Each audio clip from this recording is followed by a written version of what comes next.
Estamos de volta com Toda Mulher. No programa de hoje estamos falando sobre a situação das unidades socioeducativas do Rio que recebem jovens infratoras.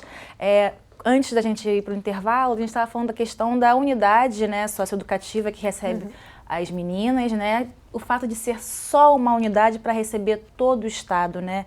Com relação à relação familiar, relação comunitária, de que forma que o fato de ter só uma unidade, isso é prejudicial para essas jovens? Isso. Esse é um fator, mas a gente não precisa também trazer um dado, né? Que é muito comum nas unidades para mulheres, meninas, né, no caso das adolescentes ou, né, das adultas, que o número de visitantes é bem menor, né? As mulheres, como um todo, mesmo na adolescência, costumam receber menos visitas, né? Independente, claro, né, que a distância encarece para um familiar visitar, mas a gente vê que muitas adolescentes não recebem visita. É verdade. Nem da família, nem até mesmo, porque a maioria delas são privadas de liberdade por conta da associação análoga ao tráfico de drogas, do companheiro, ela estava presente, estava junto. Exatamente. E ali a gente não vê a presença desse companheiro visitando, o que a gente já não vê. É o contrário nas unidades masculinas. São filas no dia de visita das meninas visitando seus irmãos, seus primos, seus namorados, seus filhos, né? Então, as mulheres acabam, tanto no caso das adolescentes como no caso das adultas, elas ficam meio que abandonadas, né?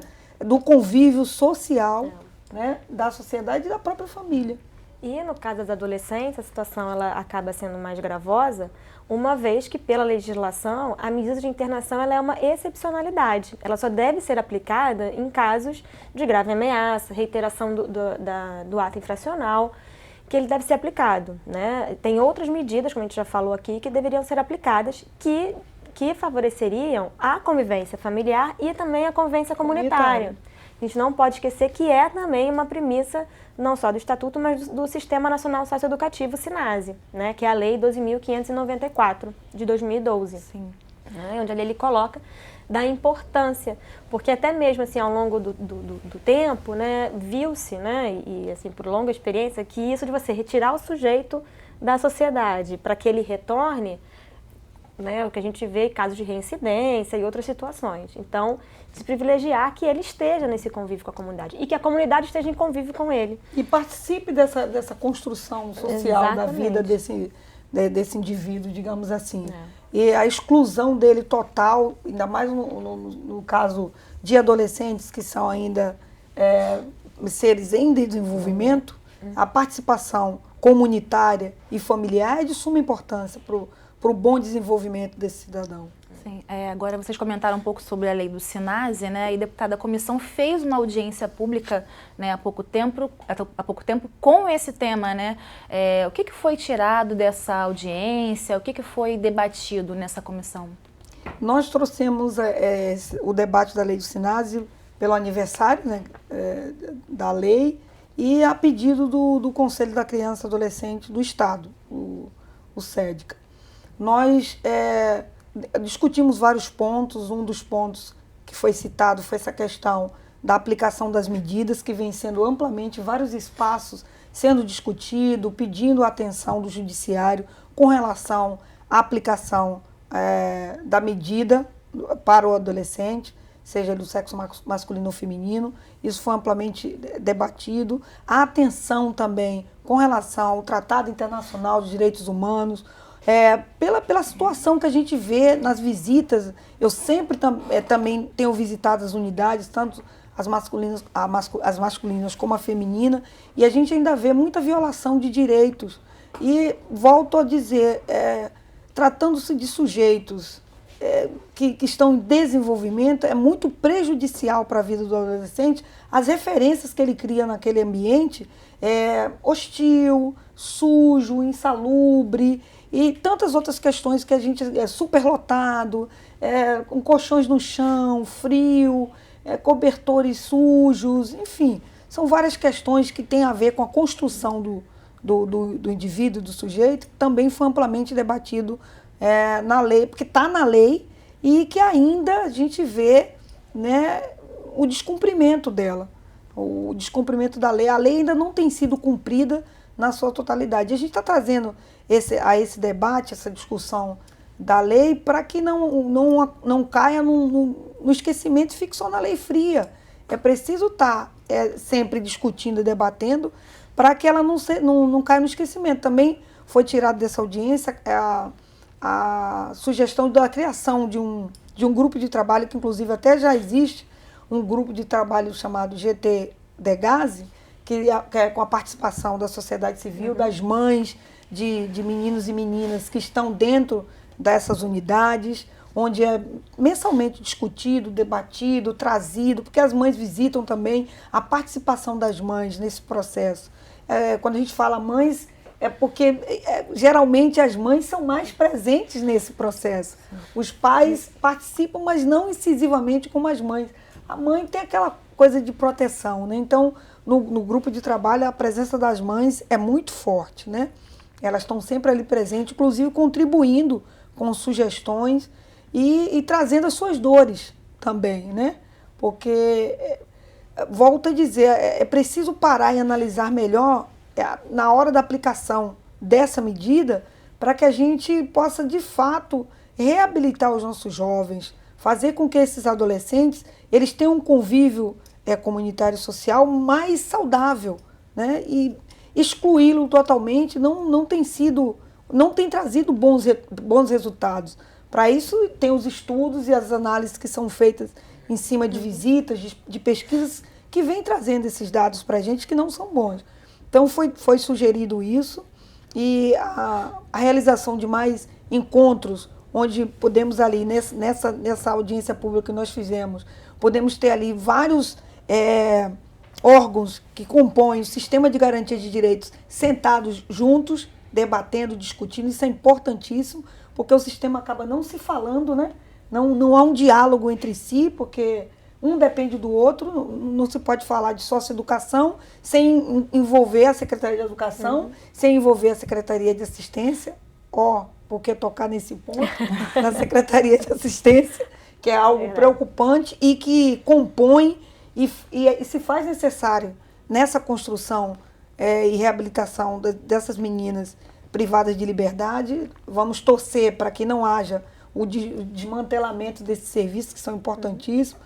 Aí entra também a Secretaria de Saúde, né? Porque a Secretaria de Saúde também compõe o próprio Degase, né? Que é quem acolhe essas meninas. Então, o debate foi amplamente discutido esses pontos e até essa construção de sempre estarmos realizando encontros e grupos de trabalho para buscarmos, não só debatermos e discutirmos, para encontrarmos saídas e soluções para a melhoria do sistema socioeducativo, para que o sistema socioeducativo ele venha, de fato, carregar este nome, socioeducação, e ser aplicado, de fato, à socioeducação. E um dos pontos que eu acho que foi importantíssimo também nessa audiência pública, e que você trouxe agora também, né, na sua fala, que é a questão da transparência, não deixar cair no esquecimento, que é a questão da produção de dados. Os dados também. Do Degase, e que a gente ficou nessa audiência pública muito claro, todos os atores ali do sistema de garantia colocando a dificuldade em acessar os dados, né? Em acessar as informações. Então, eu acho que pedindo requerimento a uma secretaria, a outra. Isso. Foi bom você tocar num assunto que a gente tem tentado até junto com o mecanismo, a construção de algo que possa ali compor os dados de todos os sistemas que envolvem a garantia de direitos e que esses dados sejam acessíveis para quem é de direito acessar esses dados. Porque fica muito obscuro, não há essa transparência de fato. Quando eu quero saber quantos adolescentes do sexo masculino, feminino, tem dentro das unidades, tem que fazer um requerimento, pedir informação, aguardar. Aí a gente quer saber quantos estão... foi aplicada a medida em meio aberto, por exemplo. Isso. Quantos estão em meio aberto, cumprindo essas medidas? Não se tem os dados esse quantitativo.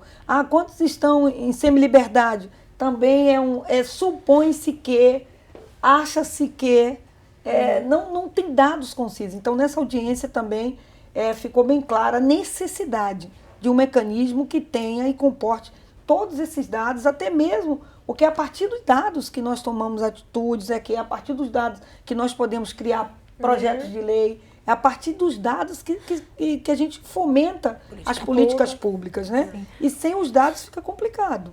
Agora, com falta de transparência, superlotação, denúncia de tortura, como ressocializar, como mudar essa realidade que é a realidade realmente do nosso Estado atualmente? Um dos pontos, eu acho que um dos principais é a gente não deixar esfriar o debate, né? A gente tem que estar ali atento a essa questão e a criação desse mecanismo de composição de dados, porque é o ponto de partida para a gente começar a caminhar em busca de solução de uma socioeducação de fato, porque a gente não vê ainda a socioeducação, pontos muito isolados de algumas unidades que conseguem ter uma atividade, por exemplo, fora da unidade com os adolescentes, que é importantíssimo. Aí tem a ver com o convívio social e comunitário. A superlotação impede isso, né? Até na unidade feminina, a gente tem falta de agente, quantitativo de agente, para fazer esse serviço externo, que é de suma importância. Então, a criação desse mecanismo que comporte esses dados, eu acho que é o ponto de partida inicial para a gente começar a mudar essa realidade. Porque a gente colocando isso em discussão, né, não só para quem já atua nessa área, mas para a população em geral, é você poder colocar um pensamento crítico em cima disso e pensar em outras possibilidades, né? Para que a gente não requeira mais a internação, tem que prender, porque é isso que a gente ouve no senso comum. Né? E as pessoas precisam entender, sim, que esses adolescentes eles são responsabilizados a partir dos 12 anos, então quando se fala na redução da maioridade penal, mas já é 12 anos, né? Tem que então fazer a leitura dessa situação por um outro viés. E eu acho que a gente está aqui discutindo e abrir esses espaços, né? E a transparência dos dados, né? Desse órgão é de suma importância. Mas é claro que a gente também tem que pensar no antes, né? Nas políticas prevenção públicas e na garantia dos direitos, né? Porque a gente encontra os adolescentes nesse sistema que ele conseguiu tirar um documento quando ele ingressou no sistema socioeducativo. Não tinha. Ele foi saber o que era um dentista quando ele entrou no sistema socioeducativo. Nunca Isso foi também... uma consulta médica, só foi depois de ingressar no sistema socioeducativo. Não tem escolaridade. Exato. A maioria deles é baixa escolaridade, ou seja, há uma ausência de muita coisa na vida desse adolescente que é preciso ser corrigido no decorrer da vida dele. Eu sempre costumo pontuar, Dandara, que é uma ausência de tudo na vida desses meninos e dessas meninas, a começar do pré-natal da mãe. Então, são pontos que a gente precisa estar trazendo a discussão e até mesmo porque nós não estamos dizendo aqui que não vamos responsabilizar o adolescente que comete o ato infracional. Não é isso que a gente está discutindo aqui. O que estamos discutindo não está funcionando. Prova disso é que a reincidência é muito grande e se só internar fosse solução, a tendência seria a diminuição da internação e não o aumento. Sim. Infelizmente, nosso tempo acabou. Eu gostaria de continuar esse assunto, mas a gente vai ter que encerrar o programa por aqui. Muito obrigada pela participação de vocês aqui hoje. Eu que agradeço. Eu também. O Toda Mulher fica por aqui. Se você tiver dúvidas ou sugestões, envie para o nosso e-mail todamulher@tvalerj.tv e para rever esse programa, acesse o site www.alerj.rj.gov.br. TV Alerj, canal do povo fluminense.